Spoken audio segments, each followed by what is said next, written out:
Salut les barbares, c'est Oleg. Là je suis à l'intérieur d'un dolmen. Donc c'est vraiment super confortable parce que là il pleut dehors. Et je suis bien content donc d'être à l'abri. Et donc surtout je ressens, c'est vrai qu'on se sent bien. Il y a comme une énergie latente. C'est agréable quoi. Donc je vais tranquillement méditer un petit peu là.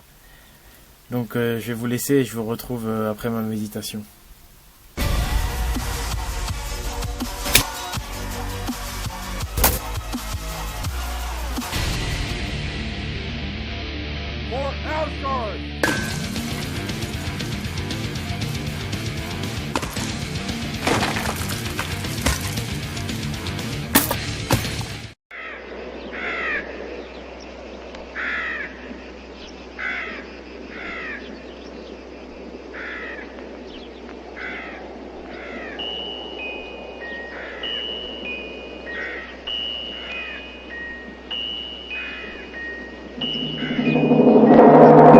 Donc là j'ai médité un petit peu, pas très longtemps.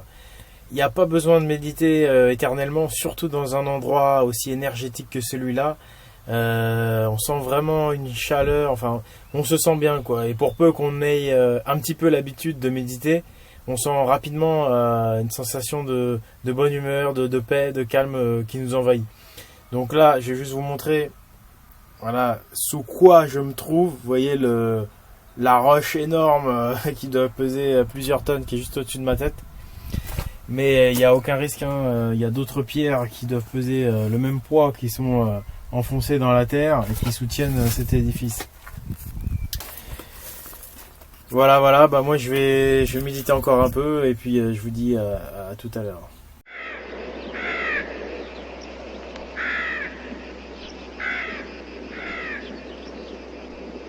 Voilà, donc là j'ai terminé ma méditation.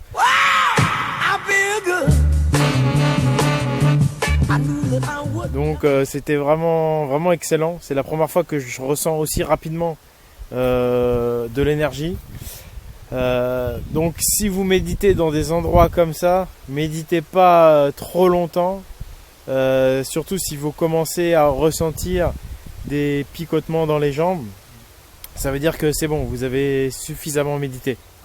Arrêtez-vous là parce que sinon ça peut... Il faut savoir que la méditation, quand vous la faites dans un endroit vraiment énergétique et quand vous la faites vraiment bien, ça vous apporte tellement d'énergie qu'au bout d'un moment donné, voilà, on arrive à un stade où il faut vraiment s'y connaître et il faut faire attention. Il faut vraiment faire attention. Hein. Donc cette énergie magnétique que vous pouvez accumuler en méditant, quand ça commence à être important, et notamment donc dans les dolmens, parce que c'est vraiment des endroits où en fait il y a énormément d'énergie tellurique qui passe, qui est disponible. Et bien donc faut vraiment si vous sentez faut vraiment faire attention. Si vous sentez des picotements, c'est que c'est bon, vous avez assez médité, c'est pas la peine de chercher plus loin. Après j'aurai l'occasion de parler de tout ça plus en détail pour ceux qui veulent aller plus loin. Mais déjà, si vous méditez de temps en temps et que vous méditez parfois par chance, si vous avez un dolmen pas loin de chez vous, c'est déjà très bien d'arriver à ce stade. Hein. Voilà, donc je vais vous montrer un petit peu après la tête du dolmen. En tous les cas, moi je vous dis, vive la méditation. C'est vraiment un art guerrier, une sorte d'art martial, mental. C'est une guerre, je dirais, intérieure contre son propre ego.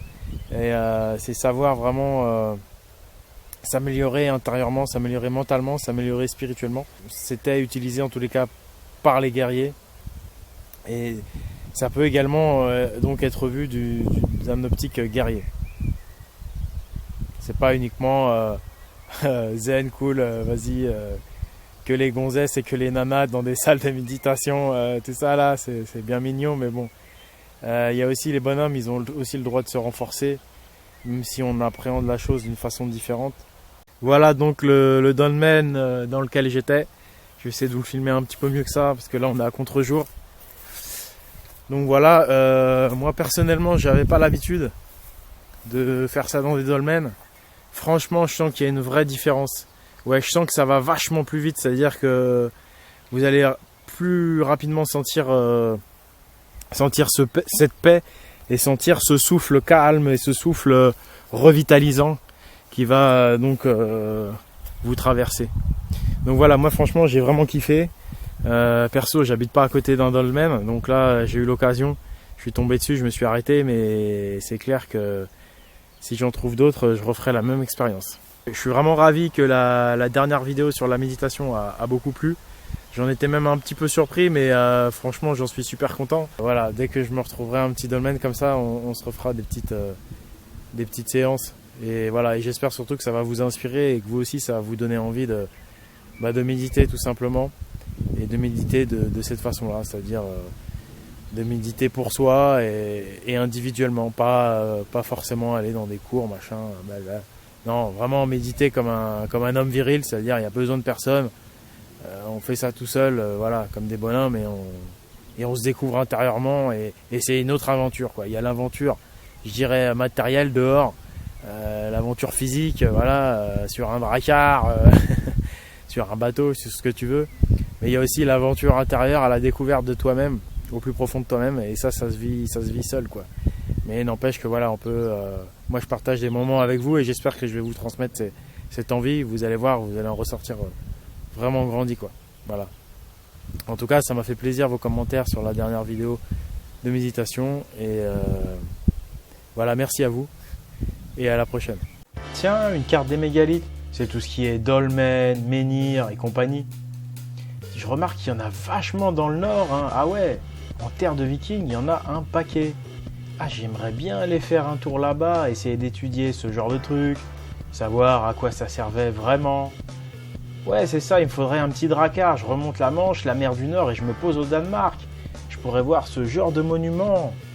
Et ouais, et ça, les pierres runiques, ça m'a toujours passionné. Ce serait trop intéressant de déchiffrer ça. Faudrait vraiment que je finance un dracard pour partir à l'aventure. Vous pourriez m'aider sur mon Tipeee. Vous pouvez laisser à partir de 1 €. C'est le geste qui compte. On pourrait faire ce genre de découverte. Si tu as apprécié cette vidéo, que tu es un homme vaillant allant s'améliorant, que tu kiffes le renforcement mental en mode païen, surtout celto-germain, tu kiffes le renforcement physique en mode défi viking, que tu foques le swag et la mode, déclenche le projet Thor pour reviriliser cette société de ramollis. T'es pas un mouton qui bouffe de la merde, t'as une alimentation virile. Et surtout, t'as compris la véritable histoire de nos ancêtres barbares, si calomniés. Les moines forcent encore leur chant. Un geste du chef franc lance les bourreaux à la besogne. Au nom du Père. Tranchée net, la première tête roule au pied de l'évêque. Cette terre de Zarzenheim ne sera pas arrosée par l'eau de la rédemption, mais par le sang du paganisme. L'évêque s'écrie, tranchez les têtes, glaive du Christ, tranchez ces 4500 têtes de païens. En arrivant, les migrants nordiques oublient de demander les allocations familiales. En conséquence, au lieu d'argent, c'est à coups de hache et de flèches qu'ils sont accueillis. C'est ballot. Si tu as pigé tout ça, tu incarnes l'esprit viking et c'est à toi de le répandre par Odin.